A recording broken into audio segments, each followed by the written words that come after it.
introduction I asked to make tonight for several reasons. The two most important are that back in the 1960s, my favorite show album was Jerry Herman's Maine. In fact, it was our whole family's favorite show album, and we played it so much that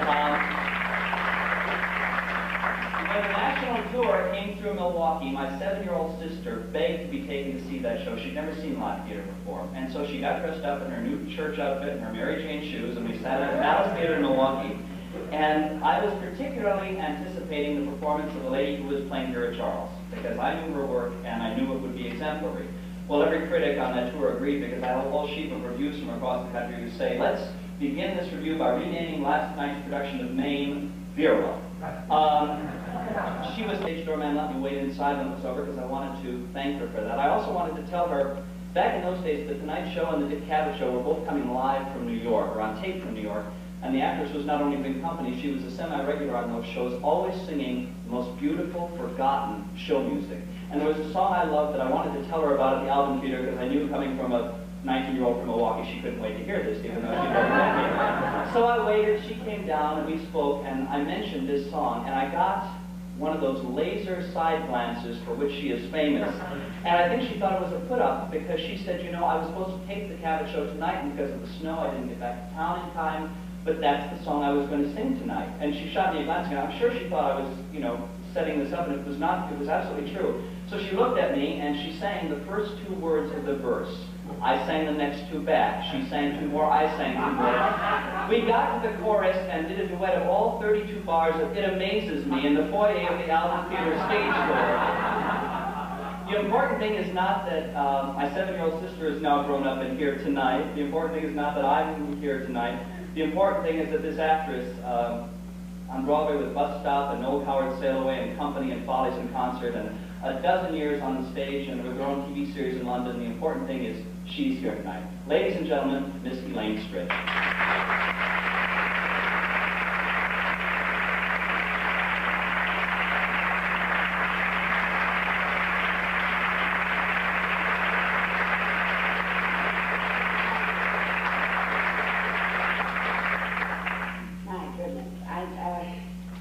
Thank you very much, John.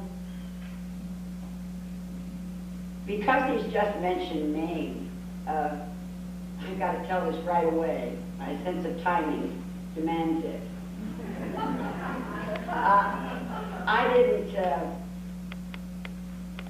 I was trying to give, I think, I don't have any zero-in points to tell you about me and Judy, because I didn't work with her. I never did. More is the pity. But I knew her socially, and that was a grave responsibility. And anyway, we were lifting a few one night, and we decided that we would do a company of Maine. And we thought we had the perfect arrangement. She would play Maine the night after she didn't go out. And I would play Vera that night. And the night I wanted to go out, I got to play Vera and she had to play Maine. And I'm glad no one picked up that idea. I think we'd have both ended up playing Vera and the understudy. Go on, I was saying, we were kicking our heels up in those days. Anyway, I made it a rule of a few things in my lifetime to never say no to. That opens a great avenue of thoughts, but seriously.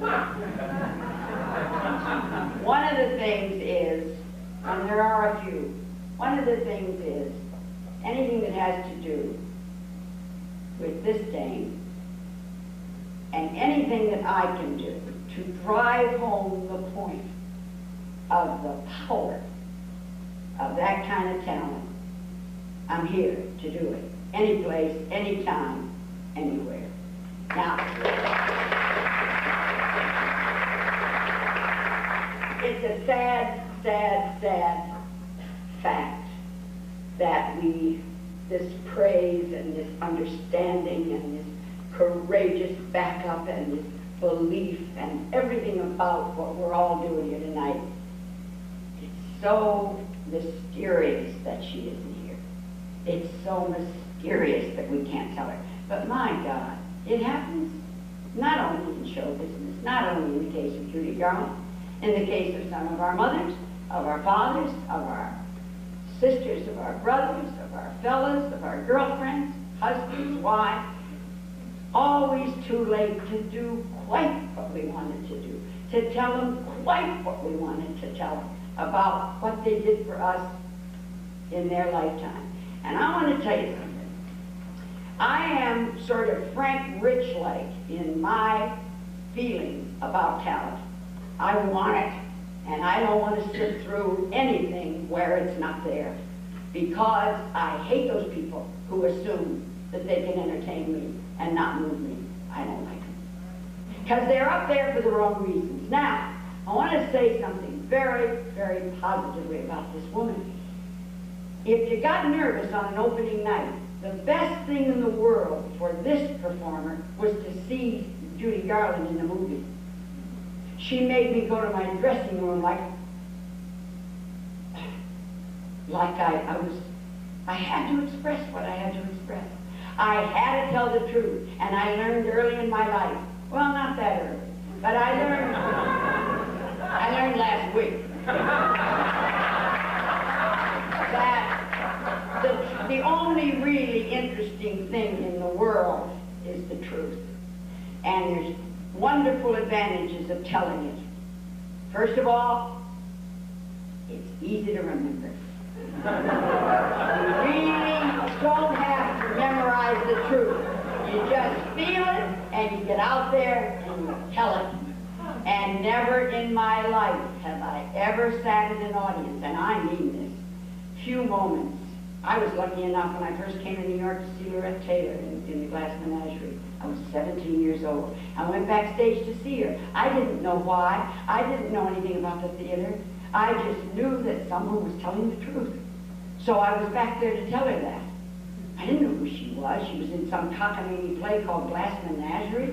I didn't know what that was. I didn't know what anything was. But I knew that this woman was telling the truth.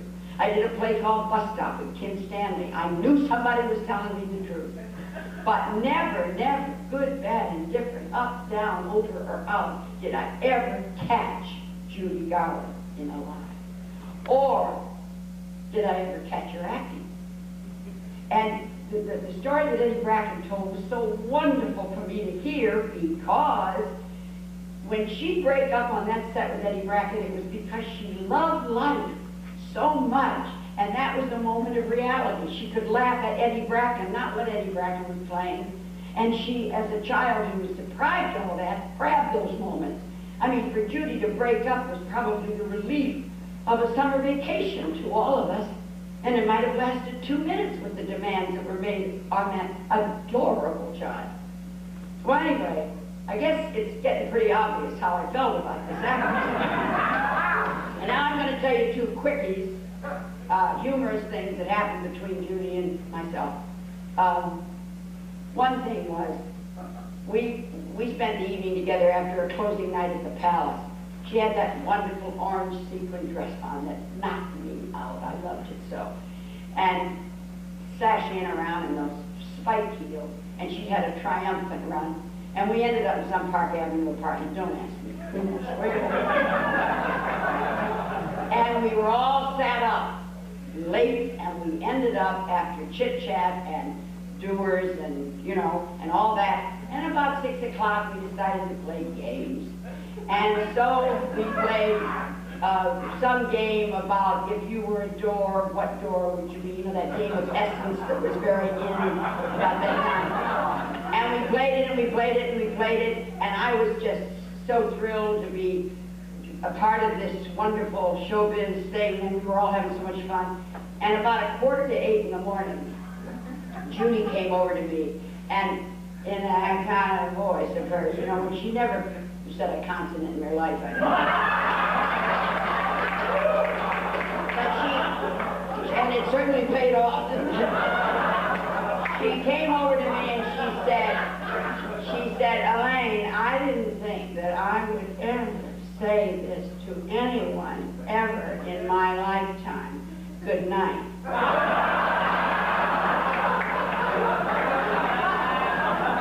That was one of my favorites. The other one was when I opened it Sail Away at the Savoy Theatre in London, because of Mr. Sir Noel Coward, and all the swells were there, and Judy was one of them. The best of them, I might add. And so we opened, and we went up to this private suite, huge floor of suites, really, that the party was for all the swell, you know, the Burtons and the Oliviers, and oh God, it was just unbelievable. And they all were at the party, and Judy was there, and everybody was very complimentary to me, and Judy didn't say a word, and I was killed. And so I saw her leaving, and I just had to go out to her and say something to her. By the time I got in the hall, she was in one of those see-through elevators that they used to have in those kind of hotels, where you saw the floors as you went down. And I went like this, and she looked at me and she said, as the elevator left the floor, she said, about your fucking timing.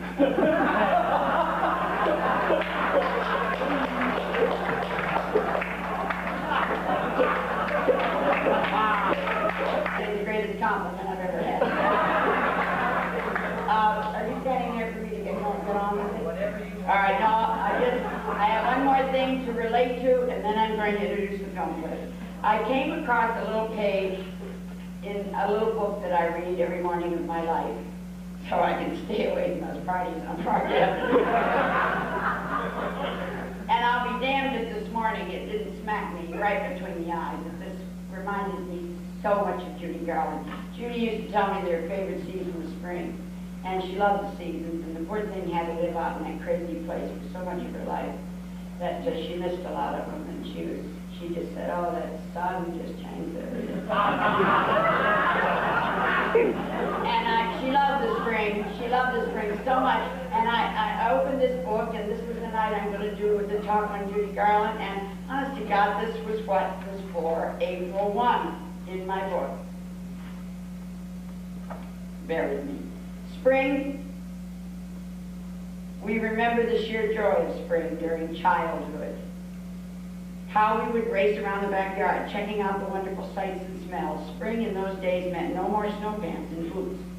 It meant being able to dash out with just a light sweater and no admonishments from Mom. And most importantly, the new season heralded a few short months until summer vacation suddenly reminded me of the childlike things that Judy missed in her life. We can recapture our youthful openness, for that child is still within us.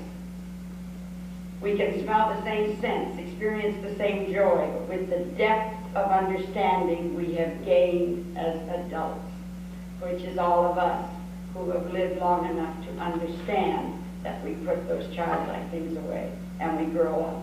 And the sadness tonight in my heart, along with the gladness of being here, is that Judy didn't have that adulthood. Breaks my heart.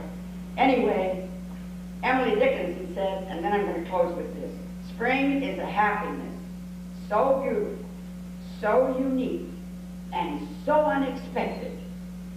And I can hear Judy saying this, that I don't know what to do with my heart. I just love that. It reminds me so much of her, and thank you very much.